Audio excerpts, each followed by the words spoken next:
Every new recruit is given a small handbook on arrival. Its pages stiff and yellowed from the cold, with the words protocol first, curiosity last etched on the first page. At first glance, it looks like standard military jargon rules to follow for survival in extreme temperatures, emergency procedures, and shift schedules. But the deeper you go into the manual, the stranger it gets. There's a section that warns never to respond to voices heard after midnight, even if they sound familiar. Another insists on covering all mirrors between 2 a.m. and 3 a.m., with duct tape kept in every room just for that purpose.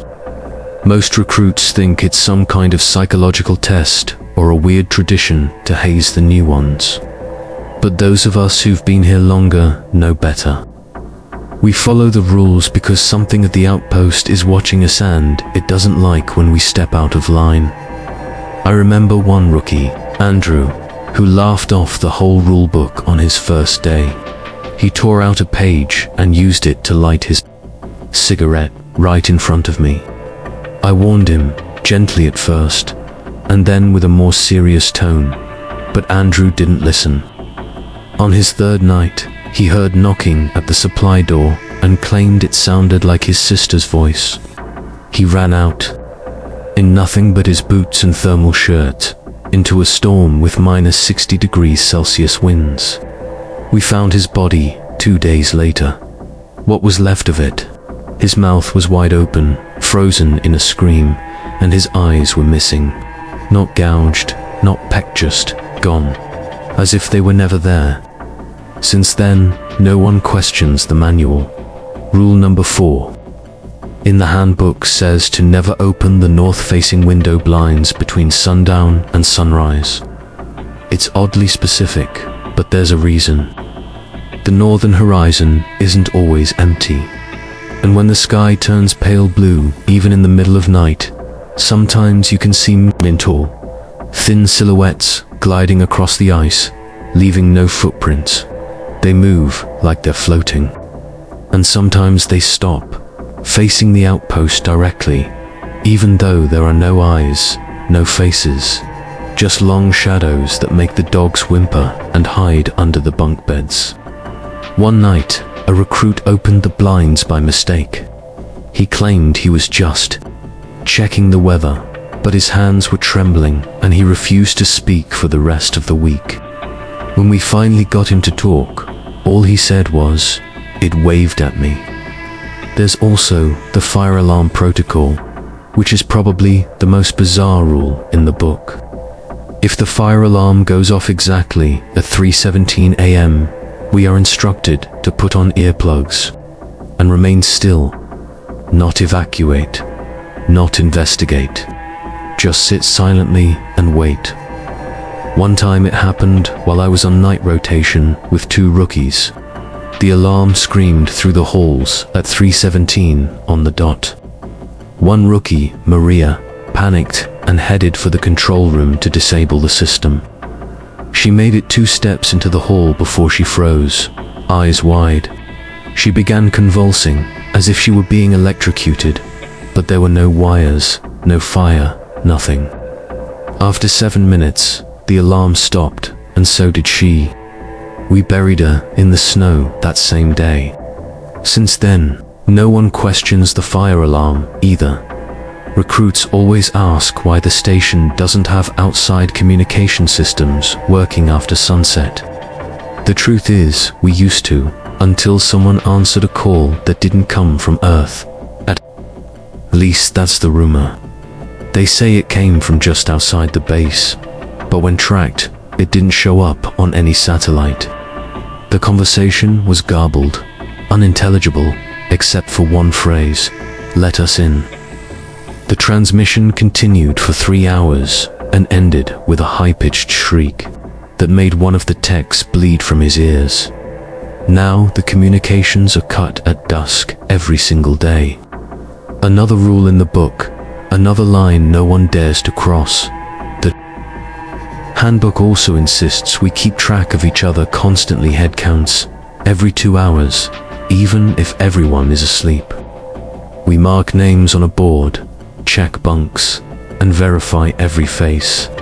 That's because sometimes we get duplicates. It sounds insane, I know.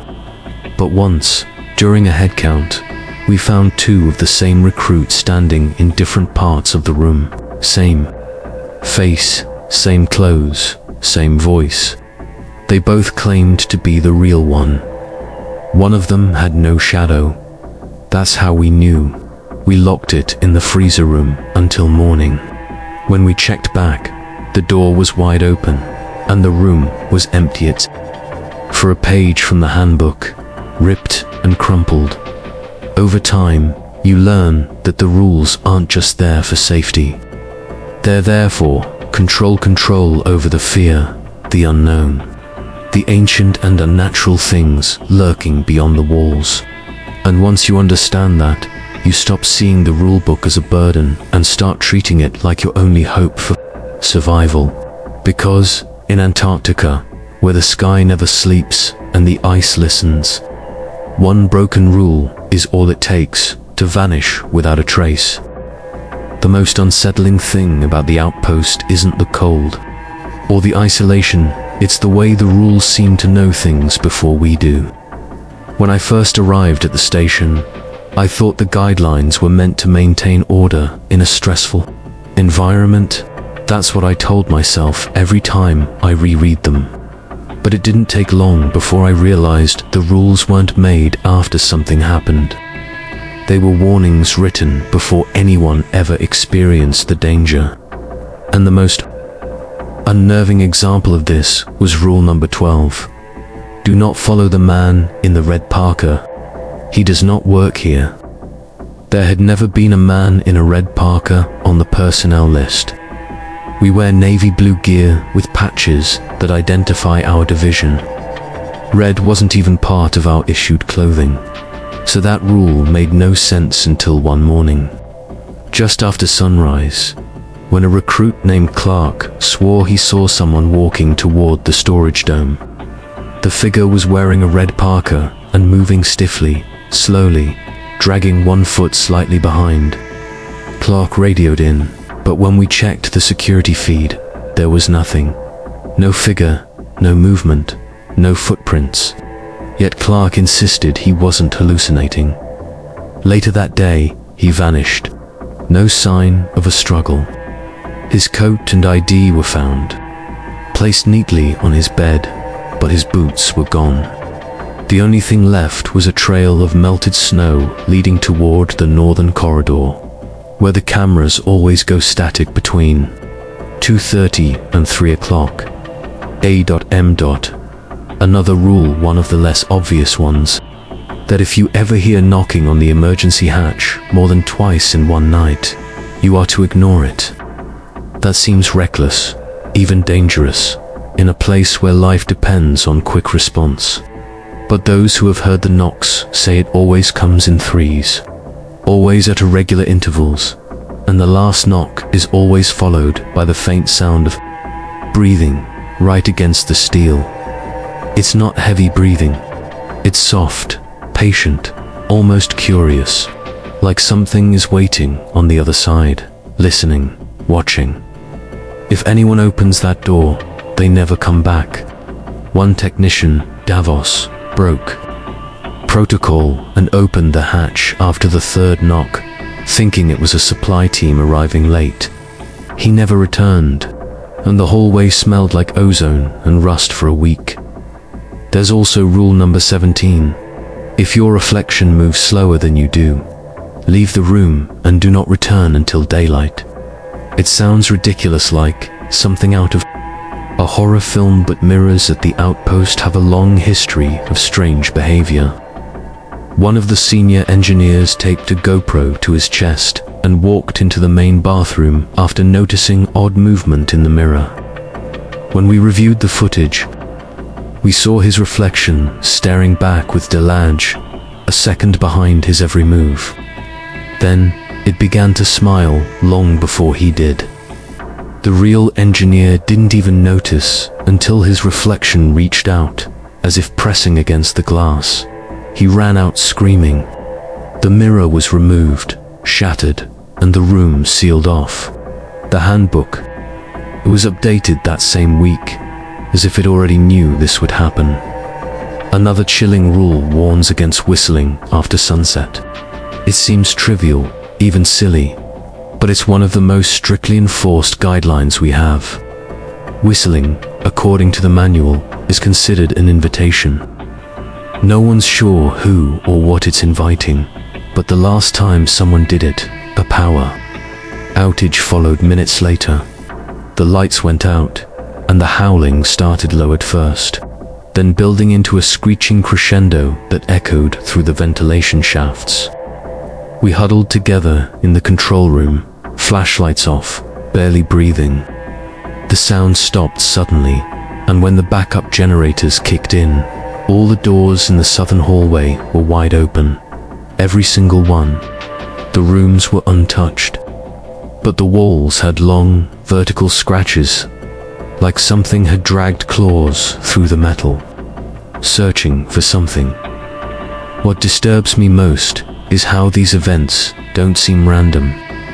They seem patterned, almost intelligent, as if whatever is out there or beneath us, or inside the station, reacts to our actions. When someone violates the rules, it's not instant retaliation. There's a pause, a silence, a kind of watchfulness. Then something changes. The temperature drops in a room with a sealed vent. Someone's voice sounds distorted on the radio, as if it's being played back. The lights flicker in only one hallway for hours. The rulebook doesn't explain why these things happen, only how to survive them. It reads more like a treaty than a manual, terms for coexistence with forces we don't understand and never want to. Over time, I stopped questioning the absurdity of it all. The rules may sound arbitrary, but they've saved more lives than common sense ever could. I've seen what happens when even one line is ignored. The silence that follows, the absence of explanation, the sense that something has noticed, that something has been waiting for us to slip up. And every time a new recruit arrives, I see the same smirk, the same doubt, the same eye roll when they first read the manual. I don't argue with them anymore. I just tell them to follow the rules exactly, without exception. Because the outpost doesn't forgive curiosity. It punishes. It, slowly, and with great interest. The temperature outside was dropping faster than usual, a thick white haze creeping across the base as if the ice itself was exhaling. That night, something felt off the moment I walked into the communications room. It was too quiet, not the peaceful kind of quiet, but the heavy, unnatural kind that makes you feel like you're not alone even when you are. The lights above flickered once, then held steady, casting long shadows that seemed to stretch just a little too far. I had come in to check the status logs, but what I found waiting for me on the terminal screen chilled me deeper than the Antarctic wind ever could. An emergency transmission had been sent, not to HQ, not even to another outpost. It had been sent directly to our own coordinates from inside the base. At first, I thought it was a glitch, maybe a test file or a bounce-back signal, but the message header was perfectly valid. The timestamp placed the transmission at 3:37 a.m., just 30 minutes before I arrived. During a window when no one was scheduled to be in that wing, I double-checked the logs. Every door was accounted for. Every camera should have recorded movement. But when I pulled the footage from that time, there was a 5-minute gap. Not static, just blackness. Like the camera had blinked and refused to open its eyes. I reviewed the content of the message. It was audio 36 seconds long. I put on the headset and pressed play, and at first, it sounded like wind. Not the sharp, howling kind we're used to out there, but a strange layered whisper, like someone breathing through several mouths at once. Then a voice broke through, faint male, familiar. It said only one sentence: "Don't trust him, he's not what he says he is." I froze. The voice was mine. I played it again and again, each time hoping I had misheard it. But it was unmistakably me, not just my voice, but the way I speak when I'm nervous, the exact intonation I use when I'm trying not to panic. But I hadn't recorded it. I hadn't said those words. At least, not yet. That's when the fear crept in, not just fear of what had been said, but fear of when it had been said. It was as if I'd sent myself a warning from a version of me that had already seen what was coming. I didn't tell anyone at first. I tried to rationalize it. A prank, a bug in the system, maybe a corrupted file replaying old audio in a scrambled format. But I kept seeing things after that, not always directly. Reflections, mostly. Glimpses in the frost-glazed windows or the smudged glass of the med lab. I'd catch movement in places where no one stood. One night, as I passed the rec room, I saw myself inside staring out the window. Only I wasn't wearing what I had on. The other me had blood on his collar and a long tear in his jacket. He didn't move, didn't blink. When I rushed in, the room was empty. Soon after, more transmissions began to appear, always brief, always from within. Different voices, different people, all of them from the station, and all saying things that didn't make sense. One recruit, Tasha, found a file that contained her mother's voice, calling her by a childhood nickname that no one else at the outpost knew.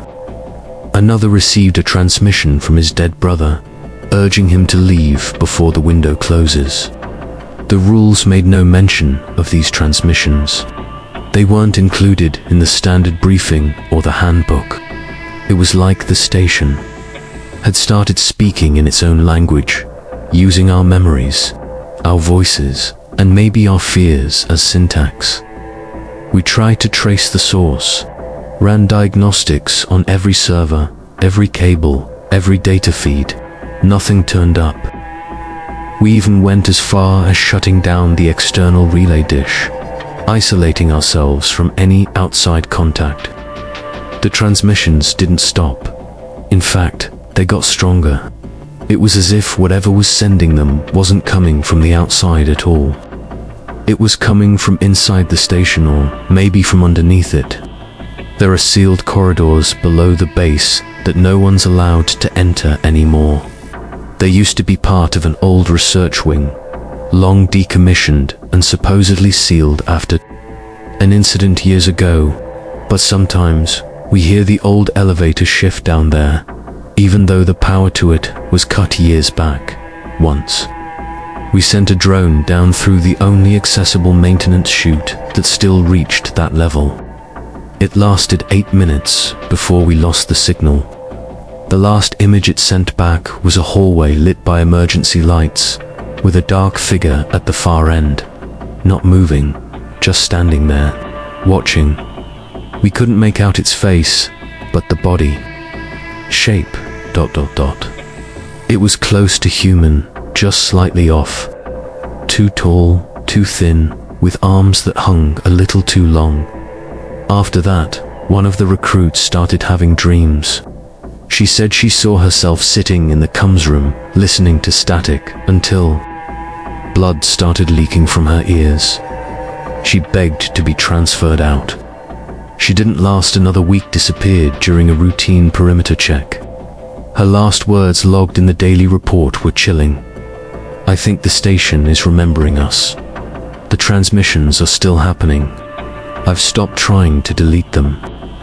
I just catalog them now. Listen when I can bear to.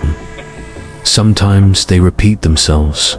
Sometimes they come hours before something bad happens, like echoes from a future we haven't lived yet. It's not just about following rules anymore. It's about paying attention to what's already warning us, our own voices, our own fears replayed back to us like reminders we should have listened the first time. It began with a map that none of us had ever seen before, tucked into an old drawer in the logistics office behind the supply logs. The drawer was locked, dusty, and sealed with tape that looked like it hadn't been touched in years. We only found it because the heating system had shorted out again and we were tearing the room apart for backup fuses. Inside was a folded piece of parchment-like paper knot, printed like the modern schematics we use, but hand-drawn in black ink, stained at the edges and curling from age. At first glance, it looked like a rough sketch of our base, but then we noticed something strange. This map showed entire hallways and rooms that didn't exist on any of our current blueprints. One corridor extended beyond the known perimeter of the base, marked with a red line and a symbol that none of us recognized, some sort of circular design with lines radiating outward, like a sun with too many arms. At the end of that corridor was a room simply labeled Observation. We were confused. There had never been any mention of such a section in our briefings or during construction inspections, but the map was eerily accurate in all other details, down to the placement of pipes, emergency panels, and even the mess hall vending machines. Curiosity got the better of us. I gathered two others, Mason and Leanne. We set out to explore, comparing the map to the physical layout of the base. At first, everything matched perfectly. We walked along the familiar path, turning left past the sleeping quarters, then down the storage wing. But when we reached the end of the hallway, instead of a wall, we found a panel bolted shut and painted over, like someone had tried to erase the fact that anything had ever been there. Lee tapped it. It echoed, hollow. Behind it was space. We pried it open, slowly, the metal creaking in protest, as if trying to warn us. Behind the panel was a narrow, dust-filled passage leading deeper into the base. It was pitch dark, and the air was colder, thicker, stale in a way that made every breath feel unnatural. The walls were lined with pipes and wiring not connected to any of the known systems. The deeper we went, the more it felt like walking into another version of our base, one that time had forgotten. Faded signage in a different font, emergency posters in Russian, and a series of wall-mounted speakers that looked like they hadn't worked in decades. After 15 minutes of walking, we arrived at a rusted door with the word Observation scratched into it by hand, the same symbol from the map carved just above. It was then that Mason started to feel nauseous. He complained of pressure in his ears and said he heard a low humming, like something vibrating just outside of human hearing. Lee and I heard nothing. Still, we pushed open the door. Inside was a room, circular, with a domed ceiling and no visible purpose. No monitors, no equipment, just rows of benches facing the far wall, which was entirely made of glass. Beyond the glass was nothing, just a sheer drop into an impossible space that stretched forever downward, like looking into a frozen abyss. And in the center of it, suspended in midair, was something that shimmered in and out of visibility. A shape, not quite a figure, not quite a shadow. More like a tear in reality that throbbed faintly as if it were breathing. We stood there, frozen, watching it. None of us spoke. The silence in that room was absolute. Not just the absence of sound, but the presence of something deeper, something.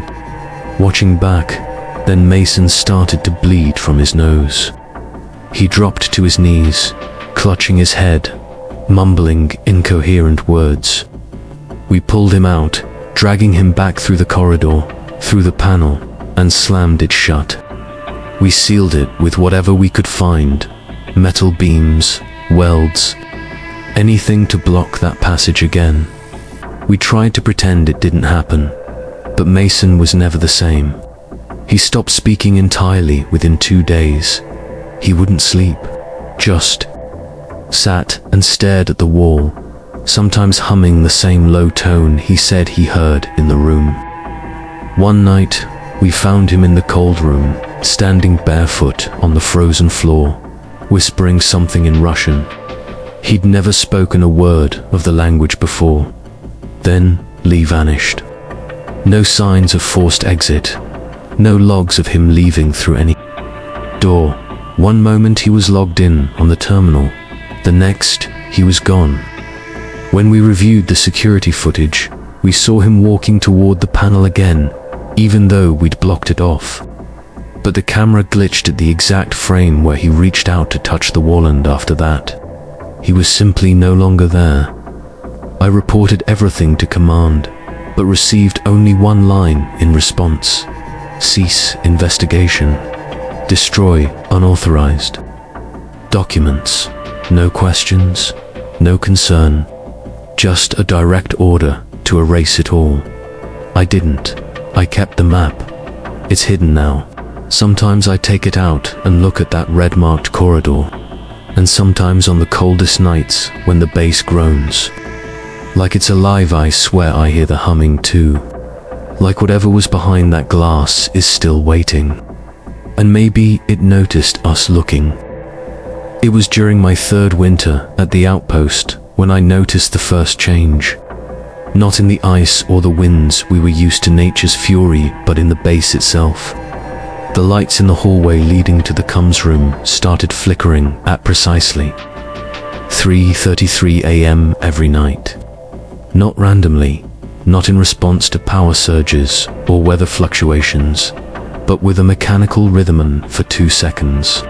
Off for 1, repeating exactly 7 times. I logged the occurrence out of habit, but dismissed it.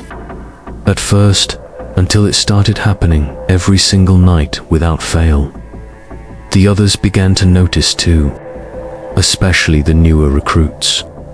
One of them, Thompson, asked me about it one morning, clearly unsettled. I told him it was probably just faulty wiring, even though I'd had maintenance check it twice. There was nothing wrong with the system. The wires were intact, the power readings normal, the fixtures themselves newer than most parts of the base. But the flickering continued, precisely timed. That's when I started wondering if it was a signal. I stayed up to watch it one night, seated quietly in the hallway with a stopwatch in hand. Right on cue at 3:33 a.m., the lights began their patterned 7 flickers, then total silence. But then I noticed something new. Between the 4th and 5th flickers, there was a sound. Very faint, a metallic scraping, like someone dragging a nail across the inside of the wall. I pressed my ear against the panel, but it was gone. I checked the wires again the next day. Still no issues. Things escalated the following week when one of the recruits, Alina, came to me visibly shaken. She'd been on the night shift monitoring weather equipment when she claimed to have seen a figure standing just outside the base, near the southern observation dome. A tall, unmoving shape, too symmetrical to be natural, just beyond the ring of floodlights. She'd tried to get a clearer look, but the external camera feeds had glitched at that exact moment. When she ran to the dome herself, the shape was gone, but there were no tracks in the snow. Nothing at all, despite the constant wind that should have created drift patterns. The snow near the dome was untouched, perfectly smooth. Alina became increasingly paranoid after that. She began carrying a flashlight with her at all times, even during the day, and avoided being alone in any room. One morning, she refused to enter the hallway after 3 a.m., muttering about something watching her from the ceiling vents. I didn't see anything, but when I climbed up to check, I found long scratches etched into the metal ductwork. The scratches formed repeating pattern circles intersecting with slashes, like crude symbols.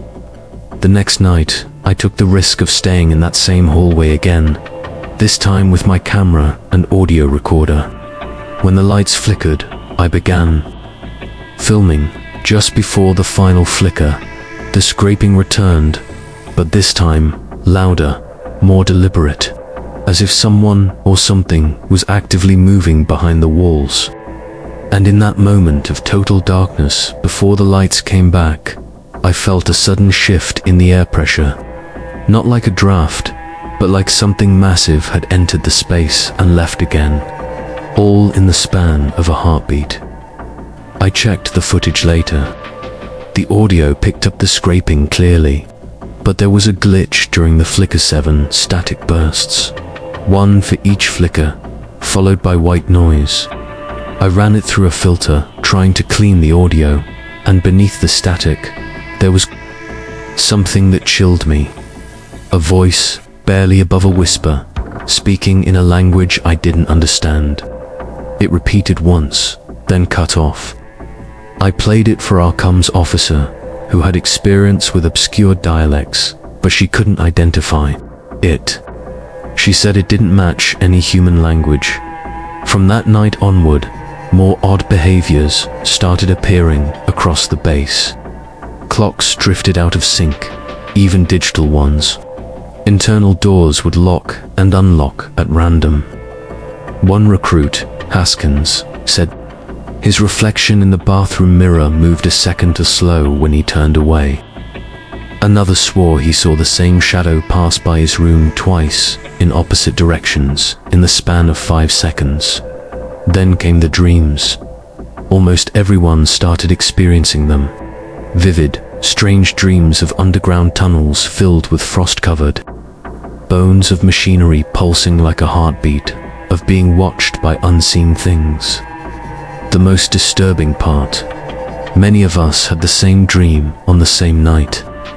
We confirmed this in our debrief, shared details, identical imagery, despite no way of influencing one another.